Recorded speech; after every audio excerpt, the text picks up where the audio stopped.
नमस्कार, मायमावली हिंदी समाचार में आपका स्वागत है और मैं हूं शेख इस्माइल। बेला मंडल के भेदोड़ा गांव में संत बाजीराव बाबा की 14वीं पुण्यतिथि मनाई गई। इस पुण्यतिथि में कीर्तन, प्रवचन, हरिपाठ, सामुदायिक प्रार्थना और पाल की सोड़ा के साथ साथ महाप्रसाद जैसे अन्य कार्यक्रम रखे गए। कहते हैं ना कि संत की कदर संत के बाद होती है। वैसे ही संत बाजीराव बाबा एक महान संत गुजरे।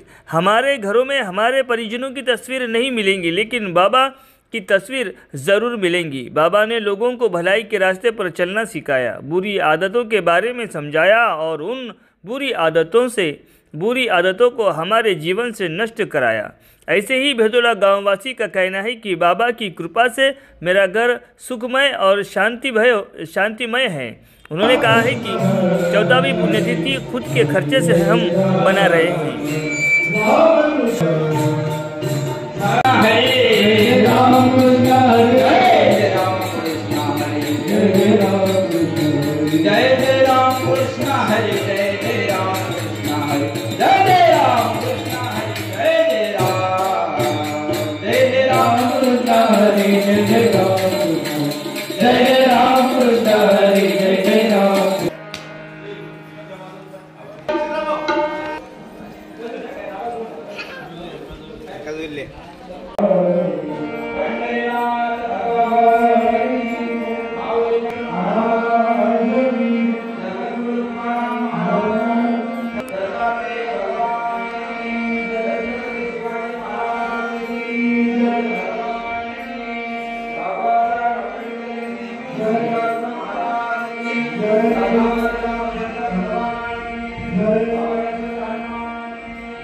बाजीराव महाराजांचा जन्म भेदोड़ा या गावामध्ये झाला आणि त्यानंतर बाजीराव महाराजाले वयाचे 4-5 वर्ष असताना बाबाजीला एक छंद होता। छंद कोणता म्हणजे जनावरांचा छंद होता। लहान गावातले कोणते ढोरं वेचनाचे सुटले, बाबाजी त्याच्या माग जात होता। आणि नंतर बाजीराव महाराज तिथून अडेगाव आणि कोसारा मामेच्या घरी गेले होते। मामेच्या घरी तिथं भोयर वंश मामाचे बाजीराव महाराजाचे भोयर मामे आहे आणि तिथून बाजीराव महाराज तिथून राहता अडेगाव आणि सुकणेगाव इथं जाताना पुन्हा नंतर आळंदीला गेले। तर बाबाजीला आळंदीला जात असताना कारण तिथं गुरु होते, प्रभाकर निळकंठ साखरे बाजीराव महाराजांचे गुरु होते। तर गुरुने विचारलं बाजीराव महाराजाले, बाबाजी तुम्ही आता का करता? नाही बाबाजी, मी या आश्रमामध्ये राहतो। नाही पण मी रिकामं राहतो, म्हणजे कोणते काम सांगा म्हणजे बाजीराव महाराजांनी। तर बाजीराव महाराजांनी काम कोणतं केलं? ढोराचं तिथे केलं। कुठं? आळंदीले गाय धुणे, शेण काढणे, पाणी पाजणे हे केलं। तर बाबाजी म्हणे तर एक कीर्तनकार, प्रवचनकार ज्याच्या शिक्षण शाळा चालू होती तिथं। तर बाबाजीच्या विद्यालयामध्ये बस म्हणते, बाबाजी मी बसत नाही म्हणे। हरकत नाही, मी नाही बसत, मग का करता? मी हे विषय नव्हते। स्वतःची जमीन दिली पण महाराजांनी 1 रुपया सुद्धा हातामध्ये घेतला नाही। तर बाजीराव महाराजांना आमच्या भेदोड़ा गावासाठी म्हणजे जगासाठी आणि त्यानं स्वतःचं देह झिजवून त्यानं आज संत बनले। तर जवळपास मी 2012 मध्ये बाजीराव महाराजाला दीक्षा घेतली आणि गुरु केले।